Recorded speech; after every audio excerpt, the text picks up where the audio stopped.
Bueno, les decía que tenemos que hablar también de Argentina y me encanta poder hablar con Jair, es periodista, investigador, además tiene un fundador de un medio de comunicación político. ¿Cómo te va, mi querido El Grito del Sur? ¿Cómo te va, Jair? Muy bien, Leo, un gusto estar hablando contigo, con todo el equipo de Made in Paraguay. Y siempre interesante intercambiar miradas de lo que pasa en la región. Sí, totalmente. Nosotros andamos mucho con lo que está pasando en Paraguay todavía después de las elecciones y está a punto de ver, ¿no? Digamos, la asunción, así que, pero han pasado cosas y se vienen cosas. Por ejemplo, lo que pasó en España ya lo vamos a charlar con Sergio, pero quería preguntarte por Argentina, porque se viene lo que se llaman las pasos, después está la general, primera vuelta, posible segunda. Explícanos cómo es el sistema electoral de la Argentina, el tema de las pasos, ¿qué significa esto?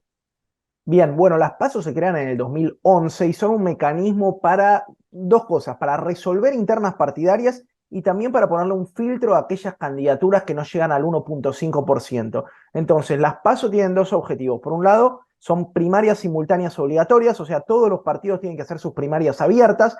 De esta forma, por ejemplo, se enfrentan Patricia Burrich y Horacio Rodríguez Larreta por el espacio de Juntos por el Cambio y Sergio Massa y Juan Grabois, por ejemplo, por el espacio de Unión por la Patria, y de ahí saldría solo un candidato de cada uno de los frentes que llega a la elección final de octubre, pero por el otro lado también evita que un montón de listas pequeñas que muchas veces están vinculadas a los negociados políticos de poner un candidato ahí para llevarse fondos públicos lleguen, porque lo que hace es que todas aquellas listas que no alcancen más del 1,5% quedan por fuera y no se pueden presentar en agosto. Entonces, por un lado, dirime las discusiones partidarias internas y por el otro lado también lo que hace es filtrar aquellas opciones que tienen un rango de adhesión mayor al 1,5%. Y esto es lo que se va a estar votando el próximo 13 de agosto. Entonces, cualquiera puede votar, digamos, porque acá, por ejemplo, en Paraguay vos estás afiliado al Partido Colorado, votás en la interna colorada, digamos. Entonces, ¿qué pasa en Argentina? ¿Cualquiera puede votar en cualquier lugar?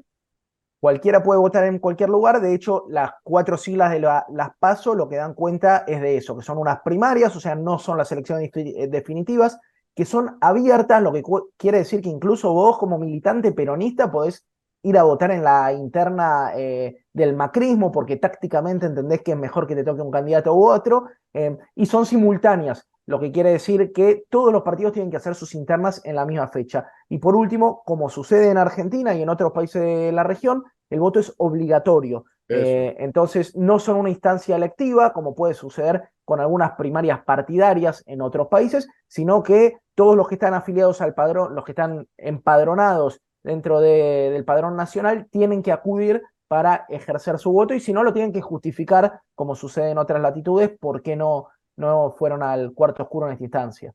Claro, en Paraguay no es obligatorio. ¿Qué significa que sea obligatorio si no te vas a votar? ¿Qué pena tenés? ¿Qué tipo de penas, digamos? Mira, en general las penas son casi testimoniales, ¿no? Tiene que ver con alguna... Por ejemplo, en un momento se hablaba de que si no ibas a las primarias, si no lo justificabas, no podías ejercer tu voto en las elecciones de octubre. Bueno, eso no siempre sucede. Las penas tienen que ver, bueno, por ejemplo, si uno quiere reactualizar alguna documentación, tiene que justificarlo, pero creo que es algo más simbólico y que tiene que ver con la participación democrática que otra cosa. Y ahí, Leo, te doy un dato interesante, que es que el ausentismo electoral, a diferencia de lo que pasa, por ejemplo, en Paraguay o en otros países, acá se desdoblan las elecciones regionales, ¿no es cierto? Entonces, por ejemplo, Formosa vota en una fecha que no necesariamente coincide con la presidencial, o Chaco vota en una fecha que no necesariamente coincide con la presidencial. Muchos también esto obedece a una estrategia política, ¿no? De diferenciarte del gobierno nacional o de pegar tu elección regional a la nacional. Bueno, un síntoma que se viene viendo es un aumento del ausentismo electoral, Leo, en un país como el nuestro, que en general ha tenido niveles altos de participación. De hecho, en las presidenciales siempre estuvo arriba del 70%, hubo presidenciales donde estuvo arriba del 80 o el 83, los cuales son números muy altos. Y algo de lo que se mira con cierta resquemor, con cierta sospecha, es la baja de la participación y se estipula que parte de esta baja obedece a sectores del panperonismo, ¿no es cierto? Sectores populares que podrían votar al peronismo si hay que enfrentar a Macri o si hay que enfrentar un proyecto de extrema derecha, pero que se ven desmotivados, desanimados, con cierto descrédito en la política. Entonces, gran parte de la campaña de Unión por la Patria, por lo menos, está centrada en la participación electoral.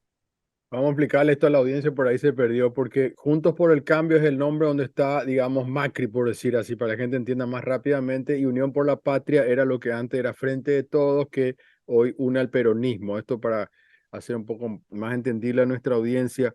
Eh, los que votan dentro, vamos a ir a los dos ejemplos. Juntos por el Cambio está Patricia Bullrich y está Larreta, que es el actual alcalde o intendente de Buenos Aires. Y por el otro lado está Massa y está Juan eh, Grabois. Grabois. Eh, una vez que termina, gana, vamos a suponer Massa, ¿verdad? Que creo que va a ganar. Los votos de Grabois también se le suman a él. ¿Sirve de algo o no sirve de nada de eso? Bueno, sirve y es una de las grandes discusiones, ¿no? Porque la estrategia de Unión por la Patria viene siendo que Massa sea el candidato individualmente más votado, ¿no es cierto? Porque vos después vas a tener la composición de cuánta gente votó a Juntos por el Cambio, al macrismo, con la suma de las dos internas, y cuánta gente votó al peronismo, a Unión por la Patria, con la suma de las dos internas.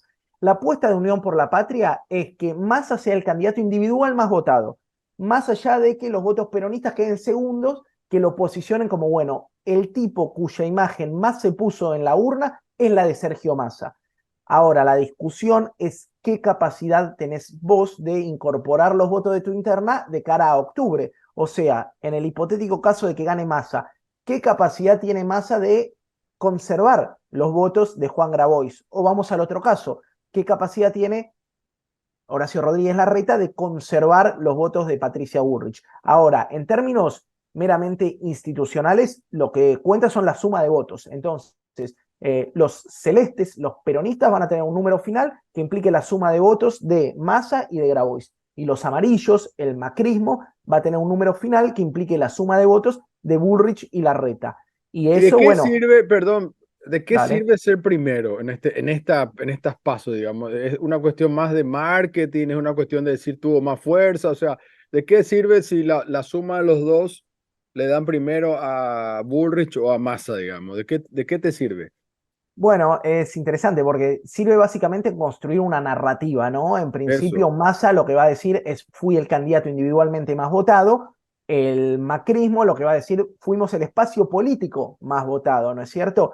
Creo que ahí va a haber una construcción narrativa que tiene que ver con eh, la capacidad de contención de votos a la interna. Pongamos un ejemplo. Bullrich representa el ala derecha de la coalición de derecha, ¿no es cierto? Lo que aquí se le llama la contradicción entre halcones y palomas. La pregunta es, si en esa interna que viene muy pareja, gana la reta puede contener los votos más de derecha o esos votos fugarían a Javier Milei, que es el candidato de extrema derecha en este momento, libertario, eso, extremista? Entonces, la gran discusión va a ser por qué capacidad tiene el que gane la interna de contener sus votos más díscolos. ¿No es cierto? Yo creo que en el caso de Unión por la Patria, Sergio Massa, que a priori se supone que ganaría por mucho la interna, se supone que 4-1, o sea, las encuestas dan 24% a 6 más o menos, del 30 que sumaría el peronismo. Se supone que Sergio Massa contendría más fácilmente los votos de Grabois, que es un voto crítico, pero que también entiende la amenaza que supone un triunfo del macrismo. Ahora, la gran pregunta es si el que gane la interna en el PRO puede contener los votos de su adversario en una interna muy picante. Entonces, si el voto de Larreta, que es un voto de centro derecha, o un voto más, perdón, más socialdemócrata, se alinearía atrás de una candidatura de Bullrich, o si los votos de Bullrich, que son un voto más extremista, que quiere la aniquilación real del kirchnerismo, se alinearía dentro de una opción como Larreta, que es más socialdemócrata, más dialoguista. Me parece que parte del gran debate viene ahí. Ujú. Ahora, en la elección del 2019 llamó la atención cuando la presidenta argentina, Cristina Fernández, decide no presentarse, aunque era la más, digamos, la que tenía mejor performance en las encuestas. Siempre ella estuvo encima del 30%. pero no quiso polarizar con Macri, entonces elige a Alberto Fernández y ella se queda de vice, una brillante decisión. Después tuvieron peleas entre ellos también, como suele pasar, pero digo, en términos electorales fue una decisión majestuosa, inteligente, digamos. En este caso, también primó eso, digamos, o sea, Massa de alguna manera, porque Massa no le representa a todo el peronismo, muchos dicen que es muy de derecha, muchos dicen es muy amigo de Larreta, le criticó duramente a Cristina, la quiso expulsar, digamos. Esta decisión de que sea Massa y no, yo voy a tirar nombres que por ahí acá muchos la gente no sigue, pero Guado de Pedro, cosas así, o el mismo gobernador de la provincia de Buenos Aires. ¿Decisión de quién fue? ¿Fue de Cristina o fueron de los intendentes y gobernadores que presionaron? Porque ya estaba Guado de Pedro lanzado y a las 24 horas lo sacan. Es una gran pregunta, Leo. Yo creo que la respuesta ahí es, por un lado, que a Massa lo ponen los gobernadores. El poder territorial, digo, en un país como Argentina, los gobernadores, y en un escenario de descrédito de la política, como decíamos antes, los gobernadores garantizan algo clave, que es el aparato, ¿no es cierto? La movilización territorial, que la gente vaya a votar y que la gente ponga la boleta que los gobernadores quieren. Bueno, los gobernadores no querían al ministro del Interior, que es a quien nombra Leo, que es Guado de Pedro, que es una figura más cristinista. Yo creo que acá hay un gran problema en Argentina, que es que Sergio Massa termina siendo la reelección ideológica del albertismo. ¿Qué quiere decir esto? Un peronismo más conciliador, un peronismo que no va a transformar la matriz del país, que no va a discutir el ingreso del Estado en, por ejemplo, el mercado del litio, y eso es lo que viene a expresar Juan Grabois. Digo, la elección de Sergio Massa es una elección pragmática.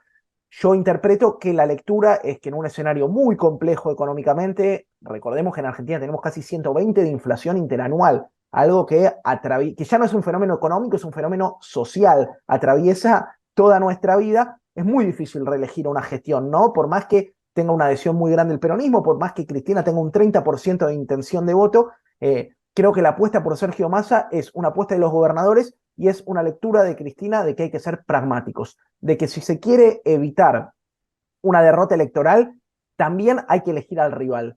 Y la elección de Sergio Massa también es una elección del rival, porque mi lectura es que el corrimiento del peronismo hacia el centro le quita espacio de representación al candidato más de centro de la derecha. Entonces, la hipotética elección de Sergio Massa como contendiente final es para forzar un balotaje entre Massa y Patricia Bullrich, que, como muestran la mayoría de las encuestas, sería la única hipótesis en la que el peronismo podría ganar, porque Bullrich representa un sector muy extremo, porque Sergio Massa es más de centro, hasta te diría de centro derecha, y puede convencer a cierta parte del electorado que votaría a Larreta, y también porque hay un gesto de Cristina de encolumnarse detrás de Sergio Massa a cambio de ocupar algunas posiciones dentro de la lista legislativa. Y un nombre más que traías vos, que me parece muy interesante, que es el del gobernador de la provincia de Buenos Aires, Axel Kicillof, que es el mejor representante del kirchnerismo, digo, un tipo que fue ministro de Economía, que estuvo al frente de la estatización de YPF y de la recuperación de la empresa más grande de nuestro país, es YPF, pero que también tuvo una gestión muy exitosa en la provincia de Buenos Aires y que probablemente reelija, bueno, fue el factor de la discordia, porque finalmente Axel, que podría haber sido un candidato presidencial muy competitivo, prefirió no presentarse. Entonces, esto Prefirió, también perdón, prefirió porque también la provincia de Buenos Aires es fundamental, digamos, o sea, perder la provincia de Buenos Aires es digamos, es en términos electorales, ahí está, ahí hay una masa impresionante, digamos, o sea, es como central, ¿no? Diríamos. claro, es como acá central. Ahora, me dijiste YPF, justo salió ahora que le quieren demandar a YPF por 16.000 millones de dólares. ¿Esto es pura casualidad porque es como pegarle un palo también a él o no tiene nada que ver?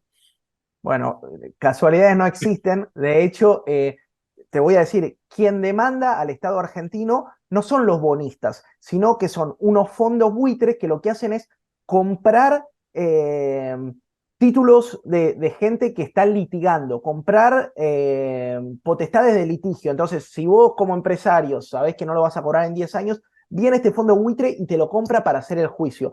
Este es el demandante de la Argentina. Argentina ya perdió el juicio, o sea que sí o sí va a tener que pagar y además la discusión de fondo es que esto se dirime en los tribunales de Nueva York, profundamente afectados por intereses económicos. Pero es una de las discusiones que se viene dando, obviamente que es la discusión que busca posicionar la derecha. La otra discusión, que es una buena noticia que tuvo Argentina, es la inauguración del gasoducto, que no sé si están enterados ahí en Paraguay, pero les comento que es justamente la infraestructura que permitiría extraer gas natural de la reserva de Vaca Muerta, no solamente para abastecer a Argentina, sino incluso para exportar, por ejemplo, a Brasil. Y esto es gracias a que YPF es estatal y a que se volvió a poner plata en exploración que la gestión de Repsol había vaciado totalmente. Entonces, sí es verdad lo que decís vos, Leo, la demanda máxima es de 16.000 millones, la demanda mínima es de 5.000 millones, la discusión es cuánto te cobran de interés, pero creo que el trasfondo político es que la decisión de estatizar YPF fue estratégica, sobre todo pensando en un país como el nuestro, que necesita autoabastecerse de energía, ¿no? Que a diferencia de Paraguay no tenemos un Itaipú gigante aquí, sino que tendríamos que haber invertido en exploración mucho antes y que YPF lo logró gracias a su estatización. Ahora,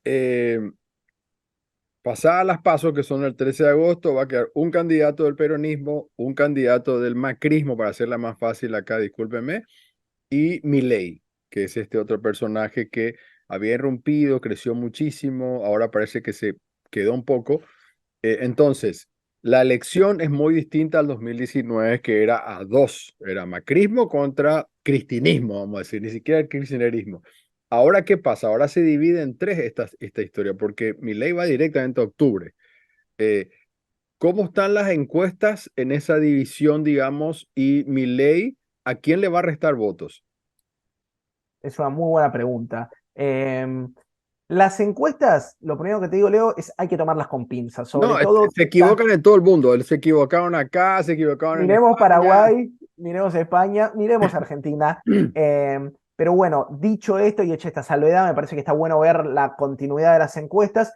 Lo que muestran es como dos bloques grandes de alrededor del 30%, que serían el del peronismo y el del macrismo, y un bloque más pequeño que serían los 20 puntos de Javier Milei. Ahora, es interesante ver a quién le resta votos Javier Milei, y uno pensaría a priori que le resta a Juntos por el Cambio porque tiene un discurso más de derecha, pero lo cierto es que de cada 4 votos de Javier Milei, 3 vendrían de Juntos por el Cambio y uno viene del peronismo. Creo que ahí hay una sensibilidad que hay que empezar a trabajar que tiene que ver con el descrédito de la política de ciertos sectores juveniles del peronismo y también con la incapacidad de dar respuestas que tuvo el gobierno de Alberto Fernández. Si uno mira el contrato electoral de 2019, en donde se proponían mejoras salariales, mejoras en educación, un avance real en soberanía, bueno, muchas de esas cosas, nobleza obliga, por un contexto difícil, porque le tocó la pandemia, la guerra de Claro. Ucrania, una sequía histórica, pero otras por incapacidades propias no se pudieron hacer. Entonces, yo creo que hay cierta narrativa del peronismo que le busca hablar a los desencantados que hoy encuentran representación en Milei, que es inteligente, porque hay un cuarto de los votos de Milei, un 5% que te podría hacer ganar la elección, que hoy encuentra su representación ahí y que quizás hace 4 años votó al peronismo. Y bueno, ese es el problema, porque acá en Paraguay ganó el Partido Colorado por la división entre Payo y Efraín Alegre, que vos sabés, estuviste acá también muy presente. Entonces, Payo y Efraín llegan al 50%, Peña se queda con 43%. Entonces, la división que se pensaba que Payo le iba a robar a los Colorados, como fue Lino Oviedo en el 2008, y que ganó Lugo, no ocurrió, digamos. Entonces, eso está por verse.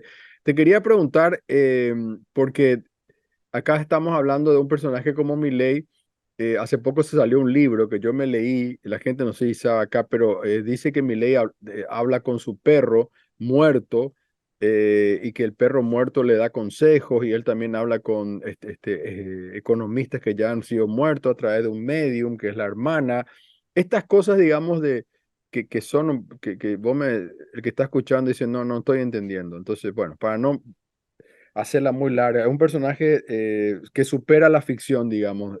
¿Afectó en algo este libro a Milei o a la gente le da igual? Mira, hay comentarios incluso de que mantienen una relación afectiva con su propia hermana. Digo, es Exacto. un personaje a ese nivel. La realidad es que lo que venían diciendo algunos analistas es que no afecta al voto duro de Milei, que el que vota a Milei porque ideológicamente está de acuerdo con Milei va a seguirlo votando a pesar de que sea pareja de su hermana, en esos Mm. términos, o de que duerma con 8 perros, o de que hable con los muertos, o de que, digo, o que proponga quemar el Banco Central. El que está con Milei ideológicamente va a seguir con Milei ideológicamente. Y lo que decían es que el que está con Milei por un gesto antipolítica tampoco está informado de este tema. Entonces, que realmente no siga al dedillo la política como podemos seguirlo nosotros y enterarnos de que propone vender órganos, por ejemplo, de que la gente pueda vender un riñón. Digo, el votante blando de Milei no está informado de eso y vota a Milei por un gesto antipolíticos, rebelde, ¿no? Y el votante duro de Milei va a seguir votando Milei, aunque Milei proponga vender órganos a precio de mercado. Entonces, lo que se leía era que quizá los que están más bandeando son el voto más estratégico, el que, bueno, elige votar a Bullrich porque piensa que puede llegar a un balotaje y lo hubiera votado a Milei si tenía más posibilidades. Pero que tanto el voto duro como el voto más blando de Milei siguen firmes en alrededor de un 20%. La última pregunta, dos por uno, digamos, Massa es ministro de Economía, la economía argentina no está bien, eso le golpea, me imagino, no sé, él aceptó igual esto como un reto, no sé desde que asumió, hace pocos meses hasta hoy, si tuvo algún avance, digamos, mejoró algo o no, porque la gente mide mucho por emociones y por el bolsillo el día de las elecciones, por un lado, y por otro lado también como a modo de pedagogía, ¿cómo es el tema de la primera vuelta? ¿Quién gana y quién puede ganar en primera vuelta y qué tiene que pasar para que haya una segunda vuelta? Bien, la primera pregunta que es la de Sergio Massa, vos das en un clavo, está muy ligada su imagen a la gestión económica porque es efectivamente una especie de superministro de Economía, metió bajo su égida también el Ministerio de Producción, digo, una serie de ministerios que se nuclearon dentro de Economía. No hay respuestas económicas, la inflación sigue siendo muy alta, si bien hay una tendencia al decrecimiento de estos picos de inflación, la inflación sigue siendo muy alta. Argentina supo tener el salario en dólares más alto del continente, hoy el salario en dólares es bajísimo, a la cotización del dólar está aproximadamente en $200. Argentina supo tener un salario alrededor de $550 en el gobierno, sobre el final del gobierno de Cristina Kirchner. Así que bueno, no, Massa y desde su entorno dicen que su campaña es su gestión. La verdad es que la gestión no viene siendo del todo buena en economía. Esta semana se cierra un acuerdo con el FMI. Esperemos que eso le pueda dar un poco de aire. Y respecto a lo que consultás de las condiciones para ganar en primera vuelta, que igual la primera vuelta es en octubre, no en estas de las PASO, tiene que haber 45% o 10 y 10 de diferencia con el segundo, algo que resultaría por lo menos muy raro que pase en esta primera vuelta, pero bueno, esto es Argentina, es Latinoamérica y como vos bien sabés, Leo, todo es posible. Así que vamos a estar atentos a ver qué pasa en agosto, dentro de 3 semanas, porque va a definir lo que van a ser las candidaturas finales para el mes de octubre y posiblemente el futuro del país, de la tercera economía como es Argentina en la región, después de Brasil y de México.